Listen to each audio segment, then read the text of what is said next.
South China Morning Post, 8 August 2023, India outlaws the use of tainted Chinese components by manufacturers of military drones. Chinese gear should be avoided internationally because it has backdoors accessible to Chinese intelligence services.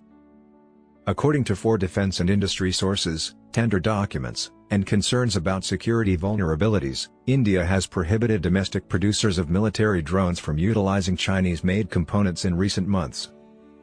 The move coincides with growing hostilities between the nuclear-armed neighbors and New Delhi's military modernization program, which calls for increased usage of autonomous platforms, long-endurance systems, and unmanned quadcopters. However, the defense and industry figures said that India's security leaders were concerned that Chinese-made components in drones' cameras, radio transmission, operating software, and communication functions could compromise intelligence gathering as the country's fledgling industry tries to meet the military's demands. Because they were not authorized to speak to the media or because the subject matter was sensitive, 3 of these individuals and a few other prominent members of the government and business community talked under the condition of anonymity.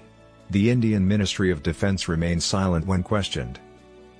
Based on documents, India's approach is being carried out through military auctions and complements the progressive import limitations on surveillance drones that have been in place since 2020.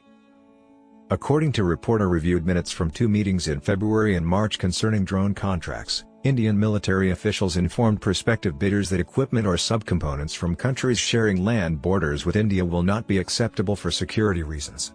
The military officials were not named in the minutes. According to one tender document, these subsystems contain security loopholes that allowed access to sensitive military data. Vendors were also required to reveal the origin of their components. Chinese participation in cyberattacks has been denied.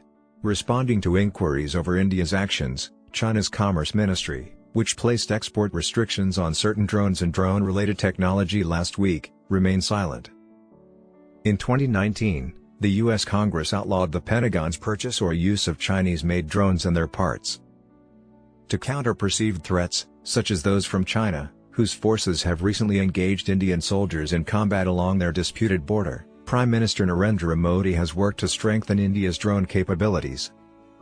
In 2023 to 2024, India has allocated 1.6 billion rupees, $19.77 billion, for military modernization, of which 75% is designated for indigenous industry. However, government and industry experts noted that restricting Chinese parts has increased the cost of producing military drones domestically by compelling manufacturers to find details elsewhere. According to Samir Joshi, the founder of Bengaluru-based New Space Research and Technologies, which provides the Indian military with small drones, 70% of the items in the supply chain are produced in China. Thus, he continued, if I speak with, say, a Polish guy, he still has his components that are coming via China. Costs increased significantly when a non-Chinese pipeline was used, according to Joshi, who also mentioned that some firms continued to import materials from China under the pretense of white-labeling it and keeping the costs within that frame.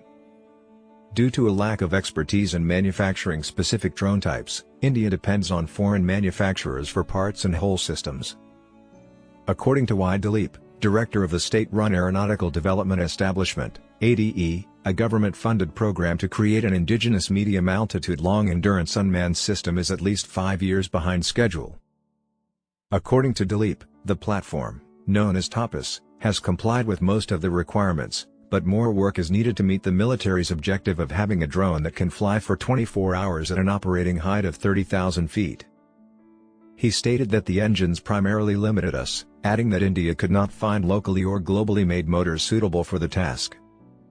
Aside from Tapas, which could start military testing this month, ADE is also developing an altitude long-endurance platform and a stealth unmanned platform, but both are years away. India declared in June that it would purchase 31 MQ-9 drones from the US for more than $3 billion to close these gaps. Drone specialist R.K. Narang of the government's Manohar Parrikar Institute for Defense Studies and Analyses stated that to produce commercially viable goods, there has to be a coherent national strategy to fill the technology gaps. In February, Finance Minister Nirmala Sitharaman promised that the private sector would receive a quarter of the 232.6 billion rupees, $2.83 billion, defense research and development budget this year. Nevertheless, Narang claimed that India's large private sector corporations did not spend much on research and development. According to Joshi, venture financiers shied away from military projects due to lengthy lead times and the possibility that orders might not be fulfilled. According to a senior defense official, India must bear more extraordinary expenses to increase domestic manufacturing. "It will cost 50% more if I buy equipment from China today and decide I want to make it in India," he stated. "As a country, we must be prepared to support the ecosystem's growth here."